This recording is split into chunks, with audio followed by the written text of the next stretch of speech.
యూదుల మీద దాడులు కొనసాగుతూనే ఉన్నాయి. ప్రపంచంలో ఎక్కడున్న యూదుడిని చంపితే స్వర్గంలో 4, 5 బెర్తులుంటాయి అన్నటువంటి తరహాలో ఈ మధ్య కాలంలో మత మౌఢ్యవాదులు చేసిన ప్రచారంతో అమెరికాలో యూదుల మీద దాడులు జరిగినాయి. బ్రిటన్‌లో యూదుల మీద దాడులు జరిగినాయి.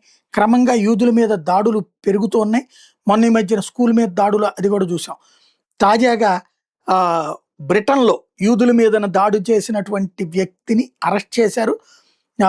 ఇతను లోకల్ ఎంపీ మీదనే జూయిష్ గ్రూప్స్‌కి సంబంధించినటువంటి ఏరియాలో లోకల్ ఎంపీ మీదనే దాడికి పాల్పడ్డటువంటి సంఘటన సంచలనం సృష్టిస్తుంది. వాళ్ళందరూ కలిసి పట్టుకుని వాడిని అప్పజెప్పారు.